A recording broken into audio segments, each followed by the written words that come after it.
Salam alaikum. Maintenant, on va travailler l'exercice 7. On a soit la fonction f définie sur R par f de x est égal à 3x moins x puissance 3. La première question, c'est déterminer les limites de f en plus l'infini et moins l'infini. On va commencer. Pour déterminer les limites, on va commencer par les limites en plus l'infini. On a limite x tend vers plus l'infini de f de x est égal à limite x tend vers plus l'infini de 3x moins x puissance 3. On remarque que c'est une fonction polynomiale. Donc on peut prendre le terme de plus grand degré. C'est quoi le terme de plus grand degré de cette fonction? C'est moins x puissance 3. Donc la limite est égale à limite x tend vers plus l'infini de moins x puissance 3. Maintenant, on a x tend vers plus l'infini. Pour x puissance 3, c'est plus l'infini à la puissance 3, c'est plus l'infini. Avec le moins, ça devient moins l'infini. On a fini pour la première limite. Maintenant, on va calculer la limite quand x tend vers moins l'infini de f de x. C'est la même chose. Limite x tend vers moins l'infini de 3x moins x puissance 3. On va prendre le terme de plus grand degré, c'est moins x puissance 3, donc c'est égal à la limite x tend vers moins l'infini de moins x puissance 3. On a maintenant x tend vers moins l'infini. Ça veut dire que x, c'est moins l'infini à la puissance 3, ça donne moins l'infini, car 3 est impair, la puissance est impaire, donc on a moins l'infini. Moins l'infini avec le moins, ça devient plus l'infini. Donc la limite quand x tend vers moins l'infini de f de x est égale à plus l'infini, et la limite quand x tend vers plus l'infini de f de x est égale à moins l'infini. C'est fini pour la première question, on va passer à la deuxième question. Donnez le tableau de variation de f.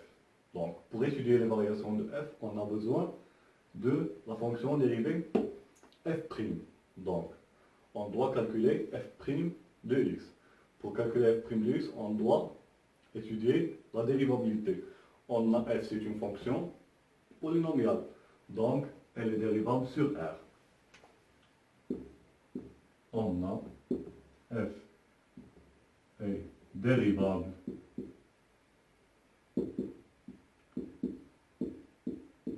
sur R, car c'est une fonction polynomiale.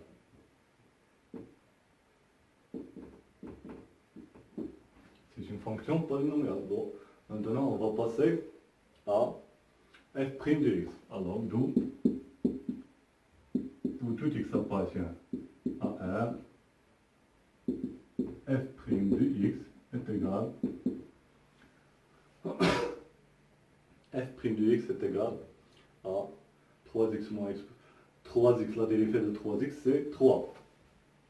Donc, moins, on va laisser le moins. X puissance 3, la dérivée, c'est 3x carré. Donc, ça, c'est f' de x. Pour tout x appartient à R, f' de x est égal à 3 moins 3x carré. Maintenant, on doit étudier le signe de f' de x. Pour étudier le signe, on doit d'abord résoudre l'équation f' de x est égal à 0. On a f' de x est égal à 0, équivalent à 3 moins 3x carré est égal à 0. Qu'est-ce qu'on remarque pour cette équation? C'est une équation du deuxième degré d'un seul inconnu. Donc on peut changer l'écriture pour simplifier, c'est moins 3x carré plus 3. est égal à 0. Maintenant, on peut, pour résoudre cette équation, on peut utiliser la méthode du discriminant. Donc c'est delta est égal b au carré. C'est quoi b en ce cas? B est égal à 0. Donc c'est 0 au carré. Moins 4 fois AC. Moins 4 fois A. C'est quoi A? C'est moins 3. Donc moins 3 fois C. C'est quoi C? C'est plus 3. Donc c'est 3. Donc 0 au carré, c'est 0. Moins 4 fois 3. Donc ça va donner un nombre positif. 4 fois 9, c'est 36. Donc delta est égal à 36. Ainsi, on peut déterminer les solutions. Maintenant, on peut déterminer les solutions x1 et x2.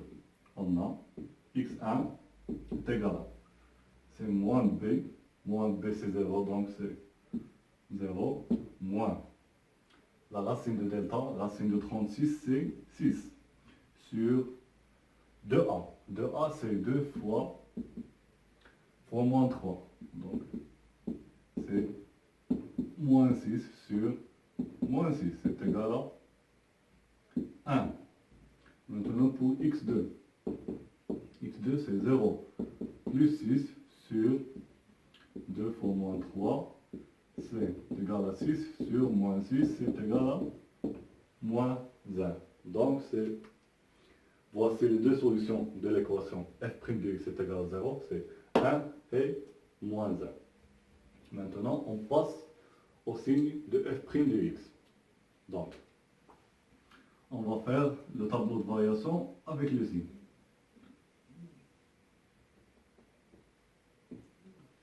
Voici x. Voici f' de x, moins l'infini, plus l'infini. Voici les racines, moins 1, 1. Donc f' de x s'annule en moins 1 et s'annule en 1. Maintenant, on a le signe de a ici et l'opposé du signe de a ici. Donc c'est quoi a dans ce cas? F' de x c'est 3 moins 3x carré. Donc c'est A, c'est moins 3. A, c'est moins 3. Moins 3, c'est négatif. Donc, ici, moins négatif et ici, négatif. Donc, ici, c'est positif. Maintenant, pour les variations de f, pour cet intervalle moins l'infini en moins 1, on a f' de x est négatif. Donc, f est décroissant. Maintenant, pour moins 1, 1, on a f' de x est positif. Donc, f est croissant. Et pour l'intervalle 1 plus l'infini, f' de x est négatif, donc f est décroissant. Il reste pour les... Il nous reste l'image de moins 1. L'image de moins 1, c'est quoi? F de moins 1, c'est égal. C'est 3 fois moins 1 moins x moins 1 puissance 3, c'est égal à moins 3. Moins 3 moins 1, c'est plus 1. Donc c'est moins 2. Donc ici, c'est moins 2. Ici, f de 1. C'est 3 fois 1 moins 1 puissance 3. Donc pas la peine de pousser ces parenthèses. C'est 3 moins 1. 3 moins 1, c'est égal à 2. Donc f de 1, c'est égal à 2. Et pour ici, on va écrire la limite de moins l'infini. Quand x tend vers moins l'infini, la limite c'est égal à plus l'infini. Et pour plus l'infini, quand x tend vers plus l'infini, la limite c'est égal à moins l'infini. On a déjà calculé. Ça y est, c'est fini pour le tableau des variations. Maintenant, on va passer à la question numéro 3. C'est quoi la question numéro 3? C'est déterminer les extrémums sur les deux intervalles. Le premier intervalle, c'est 0, 3. Et moins 2, 0. C'est ça les deux intervalles. On doit déterminer les extrémums dans cet intervalle et l'extrémum dans cet intervalle. D'abord, pour faciliter, on va voir où se situent ces intervalles-là. Maintenant, où est 0? 0, c'est ici. Donc 3, c'est ici. Donc c'est ça, l'intervalle 0, 3. L'intervalle moins 2, 0. Donc c'est moins 2 ici. Et 0, c'est ici. Donc c'est ça, l'intervalle moins 2, 0. Donc, on va voir. Pour moins 2, 0, c'est quoi? On a f' de x. On doit d'abord voir, pour déterminer un extrémum, on doit voir deux conditions. Est-ce que f' s'annule? Est-ce que f' change de signe dans ce point-là? Dans cet intervalle-là. Où s'annule f' de x? Elle s'annule en moins 1. Donc, on va commencer par l'intervalle. Les extrémums.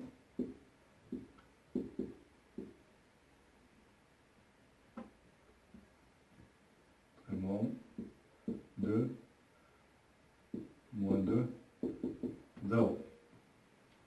De f, pardon. De f. L'extrémum de f sur moins 2, 0. On va chercher, on a dit, on va chercher où s'annule f'. Donc on a f'. Pour cet intervalle-là, f' s'annule une fois, juste en moins 1. Donc on a f' de moins 1 est égal à 0. La deuxième condition, c'est est-ce que f' change de signe? On a f' avant moins 1, elle est négative. Et, après moins 1, elle est positive. Donc, elle change de signe. On a f' de moins 1 est égal à 0. Et f' change de signe en moins 1. Donc, on peut dire maintenant que f admet un extrémum local en moins 1. Donc f admet un extrémum local en moins 1 sur intervalle moins 2, 0. Ça y est, c'est fini avec le premier intervalle. Maintenant, on va passer à l'intervalle 0,3. Les extrémums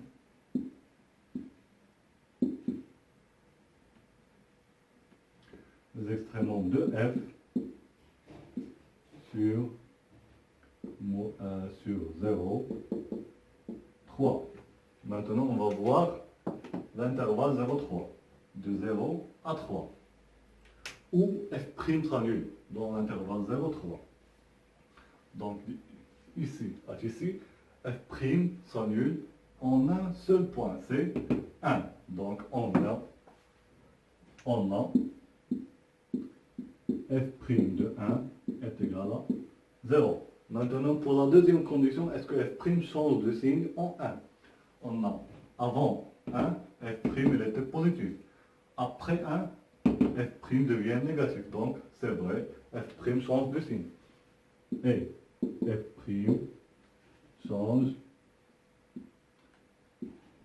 de signe en 1. Donc, on va dire la même phrase. Donc,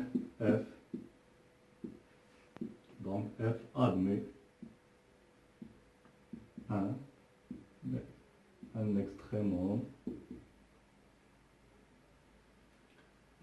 extrémum local en 1 sur l'intervalle 0, 3. Et ça y est, c'est fini pour l'exercice.